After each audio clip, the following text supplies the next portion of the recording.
નમસ્કાર મિત્રો, હું છું advocate C O Baraiya, Gujarat high court advocate. મિત્રો, આજે ખરેખર હું એક સામાન્ય નાગરિક તરીકે આપ સર્વને હું સંદેશો આપવા માટે આવ્યો છું. મિત્રો, નવનીતભાઈ બાલદિયા ઉપર જે ક્રૂરતાથી જેટલી હિંસક ભરી ઘટના જે બની છે એને નિષ્પક્ષ રીતે જે તપાસ કરવા માટે સરકાર દ્વારા જે સીટની રચના કરી છે, એસઆઈટીની રચના કરી છે, સ્પેશિયલ ઇન્વેસ્ટિગેશન ટીમ. તો આ એક વિશેષ ટીમ હોય છે. જો કોઈ ગંભીર પ્રકારનું કોઈ ઘટના બનતી હોય છે, જેના કારણે કોઈ રાજકીય કે પછી સામૂહિક કે કોઈ ધર્મને લગતી કોઈ પણ જાતની જે મોટો બનાવ બનતો હોય ત્યારે સરકાર દ્વારા સીટની રચના કરવામાં આવે છે. સામાન્ય રીતે રાજ્ય સરકાર કે ઉચ્ચ અધિકારીઓ દ્વારા કોઈ મોટી સંવેદનશીલ એવી ઘટના બનતી હોય તો તેની તપાસ કરવા માટે આ સીટની રચના કરવામાં આવતી હોય છે. આ સીટની માલપા ઉચ્ચ સ્તરના જે પોલીસ અધિકારીઓ હોય છે, નિષ્ણાતો હોય છે કે નીચે જ ક્ષેત્રમાં અનુભવી વ્યક્તિ દ્વારા બનેલી ટીમ હોય છે. આ ટીમનો મુખ્ય ઉપદેશ એક જ હોય છે કે ઝડપી, નિષ્ણાંતથી અને નિષ્પક્ષ રીતે તપાસ કરવામાં આવે, જેથી ન્યાય સંપૂર્ણ રીતે મળી રહે. તો આ સીટની રચના દરમિયાન આવા ઘણીવાર, એકવારની આવી ઘણીવાર અલગ અલગ રાજ્યોમાં આવી એનું સીટની રચના કરવામાં આવી છે. આનું પ્રારંભિક જોઈએ તો 2000ની સાલથી આ દાયકાથી આ સીટની રચના ઘણા એવા કેસોમાં જોવા મળી છે. ખાસ કરીને હું તમને વાત કરું તો ગુજરાત દંગા કેસ 2002માં જ્યારે રમખાણ થઈ હતી ત્યારે માન્ય સુપ્રીમ કોર્ટના આદેશથી 2008માં સુપ્રીમ કોર્ટથી સીટની રચના કરવામાં આવી હતી. બલકરણ સિંધિયા કેસ જે હરિયાણામાં બનાવ બન્યો હતો એનામાં પણ સીટની રચના કરવામાં આવી હતી. હૈદરાબાદ દંગા હોય કે અયોધ્યાનો મામલો જ્યારે જગ્યા વિવાદિત હોય ત્યારે પણ સીટની રચના કરવામાં આવી હતી. દિલ્હી દંગા કેસ હોય કે પછી કાળા નાણાં લેવા માટે વિદેશથી 2014માં પણ આ સીટની રચના કરવામાં આવી હતી. વ્યાપન કૌભાંડ કેસ મધ્યપ્રદેશમાં જ્યારે પ્રવેશ પરીક્ષાની ગેરનીતિના કારણે આરોપીઓ હતા તેના વિરુદ્ધમાં પણ કાર્યવાહી કરવામાં આવી હતી. નિર્ભયા કેસ હોય દિલ્હીમાં 2012માં, મુઝફ્ફરનગર રમખાણ ઉત્તર પ્રદેશમાં જેમાં પણ સીટની રચના કરવામાં આવી હતી. બટલા હાઉસ એન્કાઉન્ટર દિલ્હી વિવાદ જ્યારે કેસ હતો ત્યારે પણ, સબરીમાલા હિંસા કેસ હોય કેરલામાં જે મંદિરના પ્રવેશ બાબતે પણ જે બનાવ બન્યો હતો, જે ઘટના બની હતી એના પર પણ સીટની રચના કરવામાં આવી હતી. પછી હાસર દલિત યુવતી કેસ હતો 2020માં જે ઉત્તર પ્રદેશમાં, જે દેશવ્યાપી વિરોધમાં પણ સીટની રચના કરવામાં આવી હતી. તો સીટનું કામગીરી ફક્ત એક જ હોય છે કે જે તટસ્થ નિર્ણય આપી જે ખરેખર આરોપીઓ છે તેની ધરપકડ કરે અને આ દેશની સામાન્યમાં સામાન્ય જનતાને પણ ખબર પડે કે ન્યાયપાલિકા અને પોલીસ પ્રશાસન પર ભરોસો છે. તો આવા જ્યારે પણ એવી મોટી ઘટના બનતી હોય ત્યારે સીટની રચના કરવામાં આવે છે. અને કોળી સમાજને પણ જો એવું લાગે કે સીટના ભવિષ્યમાં જ્યારે આ કેસનો જ્યારે ચુકાદો આપશે કે ભાઈ અમે એટલા દિવસમાં એટલી તપાસ કરી, અને જો સમાજને કે કોઈ પણ વ્યક્તિને કે ભોગ બનનારને એવું લાગે કે આ સીટની રચના કરી એમાં અમને પૂરતો ન્યાય નથી મળ્યો તો આપણે નિરાશ થવાની જરૂર નથી. ઉચ્ચ અદાલતમાં તમે ફરીથી અરજી કરી શકો છો, હાઈકોર્ટમાં અને સુપ્રીમ કોર્ટમાં તમે રિન્યૂ કરી શકો છો, રિવિઝન કરી શકો છો કે તમે પૂરતા એમાં પુરાવાઓ આપી અને જટિલતાઓને માર્ગદર્શન આપી શકે અને સુપ્રીમ કોર્ટના સ્પષ્ટીકરણ અને રિન્યૂથી તમે અરજી કરી શકો છો. તમારી પાસે પાકા પુરાવા હોવો જોઈએ કે જે સીટની રચના કરી હતી, જે તે સમય કક્ષાના અધિકારીઓ હતા તેને આવી અમે માંગ કરી હતી, છતાં પણ આમાં બાંધછોડ કરી અને અન્યાય અમારી ઉપર કરવામાં આવેલો છો તો તમે આમાં અરજી કરીને તમે સ્પેશિયલ બેસની તમે પણ માંગણી કરી શકો છો, જેમ કે સીબીઆઈને પણ તમે તપાસ કરાવી શકો છો.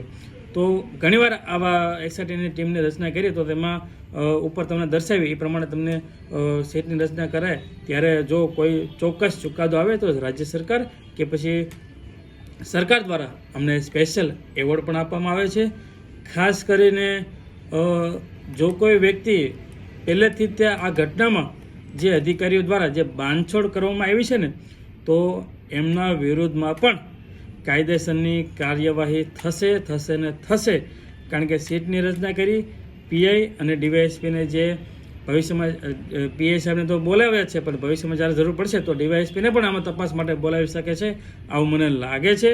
અને એક તો દેખીતી વાત તો એ ફાઇનલ થઈ ગઈ છે કે જે તે તપાસ કરનાર અધિકારીએ આમાં ખૂબ જ બાંધછોડ કરી છે અને એને કાયદાનો ડર પણ નથી એવું જે તે સમયે કોર્ટમાં જ્યારે સમન્સથી જ્યારે પોલીસ વિભાગમાં જ્યારે હાજર થાય છે ત્યારે સમગ્ર બધા વિડીયો જોયો હતો. તો મને એવું લાગે છે કે આના વિરુદ્ધમાં કાયદેસરની કાર્યવાહી થવી જોઈએ. પોતાની ફરજમાં બેદરકારી દાખલ કરીને એ બાબતે ભવિષ્યમાં હાઈકોર્ટમાં કે જે તે કક્ષાના અધિકારી સમક્ષ આમના વિરુદ્ધમાં પણ કાર્યવાહી થશે. તો બીએનએસના આમાં ઘણી એવી જોગવાઈઓ છે. સામાન્ય રીતે કોઈ વ્યક્તિને ન્યાય ન મળતી હોય તો પોતાના શું કહેવાય સત્તાનો દુરુપયોગ કરીને નિર્દોષ લોકો ઉપર અન્યાય કરતા હોય તો તેના માટે પણ તપાસ અને દંડની વ્યવસ્થા કરેલી છે. આવું કરવાથી ન્યાય અને જવાબદારી બંને સુનિશ્ચિત થાય છે.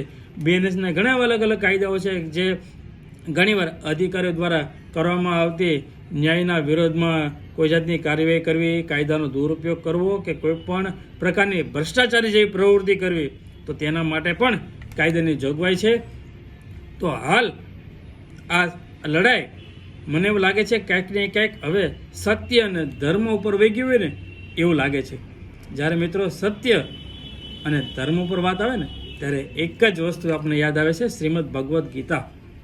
જી મિત્રો, શ્રીમદ ભગવદ્ ગીતામાં શ્રી કૃષ્ણ ભગવાને કહેલું છે સત્યમેવ જયતે, તમે સત્યને પકડીને રાખજો, જીત તમારી અવશ્ય થશે.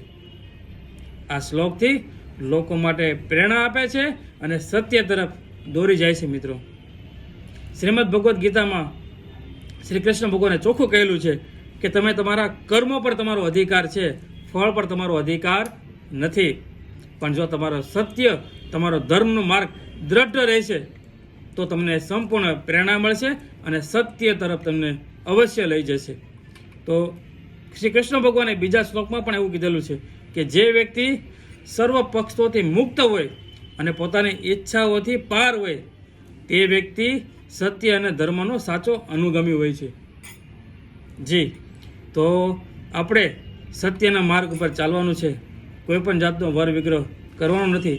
અને ખાસ કોળી સમાજના મારે તમામ જે ભાઈઓ છે, જે પરિવારના આગેવાનો છે, તેમને ખાસ એ કહેવાનું કે ઘણીવાર જોતા હોય તો બે પરિવારો વચ્ચે કે બે ઘર વચ્ચે કોઈ પણ જાતનો ઝઘડો થાય ને તો પણ આપણે ડર લાગતો હોય કે સમાજના કોઈ લોકો કંઈ ઊંધું કરી નહીં બેસે ને, કોઈ જાતનું કોઈ ગુનાહિત પ્રવૃત્તિ નહીં કરે ને. જો બે પરિવાર વચ્ચે જો આવો આપણે ડર લાગતો હોય તો આ તો સમગ્ર ગુજરાતમાં અને ભારતમાં, ખાલી ગુજરાતની વાત કરું તો 2.5 થી 3 કરોડની વસ્તી કોળી સમાજ અને ઠાકોર સમાજની છે.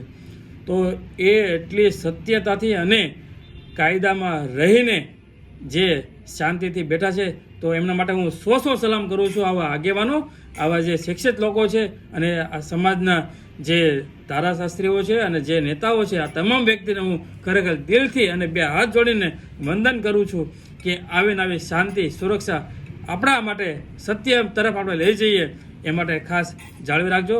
અને આ તપાસ કરનાર અધિકારીઓને મારે ખાસ વિનંતી છે કે સમગ્ર ગુજરાતમાં વસતા 2.5 કરોડ અને 3 કરોડની વસ્તી કોળી સમાજ અને ઠાકોર સમાજની છે. તો હરેક વ્યક્તિની નજર આપ સાહેબ ઉપર છે, આપ સાહેબના નિર્ણય ઉપર છે.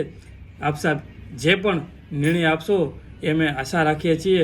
એક આશાનું કિરણ આ સમગ્ર ટીમ ઉપર છે. તો આ ટીમને મારે બે હાથ જોડીને, જો આ મારો વિડીયો તમારા સુધી પહોંચે તો સાહેબ હું તમને બે હાથ જોડીને વિનંતી કરું છું કે ન્યાય અને ધર્મની લડાઈ છે, આમાં ચોક્કસ કોઈ પણ જાતનો પક્ષપાત તમે કરતા નહીં. એક વકીલ તરીકે નહીં, પણ તમને એક સામાન્ય નાગરિક તરીકે તમને બે હાથ જોડીને વિનંતી કરું છું કે ન્યાય છોડતા નહીં, સત્ય છોડતા નહીં. આ 2.5 કરોડ અને 3 કરોડના લોકોને તમને આશીર્વાદ મળશે જો આમાં ચોક્કસ તમે ચુકાદો આપશો ને તો વધારે આશા નથી રાખતો, પણ આપ સાહેબને ચોક્કસ કહું છું કે અમારી માંગ જળવાઈ રહે અને કોળી સમાજો પર કોઈ જાતનું ઉગ્ર આંદોલન પણ ન કરે, કોઈ જાતનો વિખવાદ પણ ન થાય, એવી તમામ મારા સમાજને બે હાથ જોડીને વિનંતી છે. સત્ય અને ન્યાય ઉપર હંમેશા અડગ રહેજો અને આ નિર્ણયથી આવનારી પેઢીને પણ ન્યાયપાલિકા અને પોલીસ પ્રશાસન ઉપર ભરોસો અકબંધ રહે, આવી મારી આપ સૌને બે હાથ જોડીને વિનંતી છે. ભારત માતા કી જય. અસ્તુ.